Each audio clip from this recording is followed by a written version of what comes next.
Bizdə sirtqi besimdən kelgan ruhiy to'sqinliklardan sir, o'zimizdan kelayotgan hujum bək ig'ir. Yuragi puchlangan, erkinlikka talpinadigan bir Uyg'ur qarab turibla o'ziga o'xshash yana bir Uyg'urning yuragini zida qiladi. Qaralaydi yoki tuhmat qiladi. Ishonmaydi, ko'rolmaydi. Hamma Uyg'ur bir yo'lboshchining chiqishini umid qiladi. Ammo shundaqla bir bosh chiqdimi, uning bushukdagi yig'ilgan ovozdan boshlab, kichik vaqtidagi mangan tor ko'chalardagi oyoq izg'icha hammani qezib chiqarib, arxiv turg'izib sesitdi. Bu ishga kelganda biz birinchi darajalik axborotchi.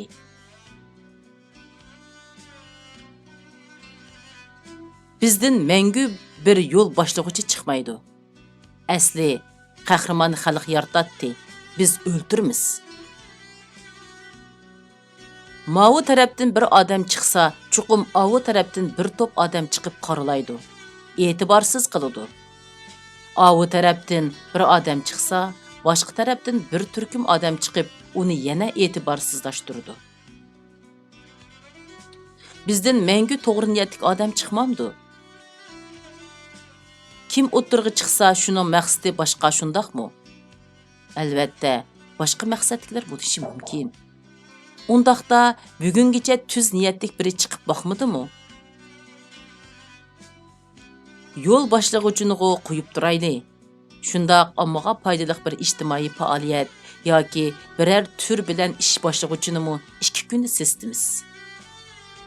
Arxiv turg'izimiz. Uningdan ogoh bo'lishga undab, u odamni yetim qoldirib, qilmoqchi bo'lgan ishini sug'achilaymiz. Bizdan bir ilg'or tashkilligicha chiqmamdi. Shundaq bir o'lima, olim, tadqiqotchi, bir kimlarning ditiga mos kelmaydigan bir eg'iz gap qilib qo'ydimi bo'ldi. U oqchi, ko'kchi, dumboqchi.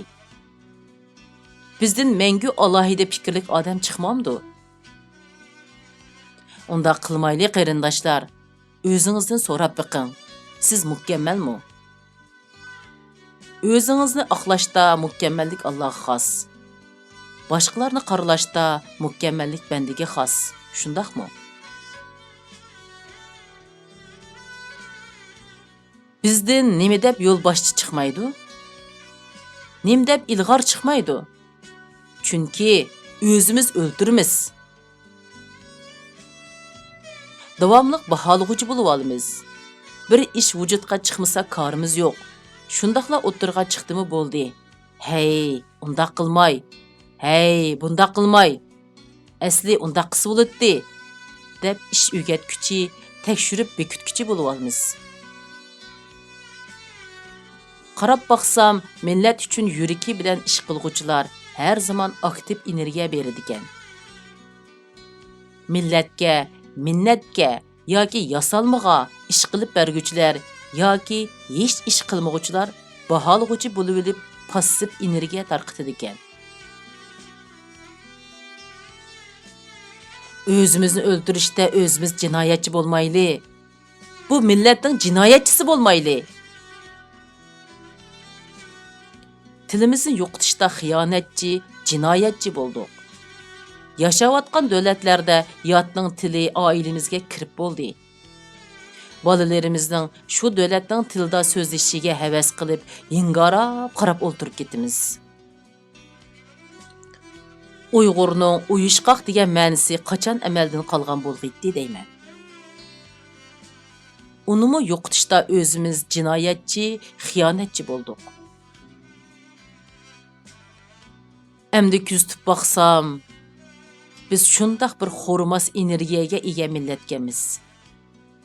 Ashu oz qolgan energiyamizni bo'lsa-mu, o'zimizni bilimli qilishga, yenimizdikini qo'llashga, oilamizni Uyg'urcha xoslikqa, Uyg'urcha qudratga ega qilishga tirishsak, biz yanada utib chiqamiz. G'alaba qilish undaq tas emas.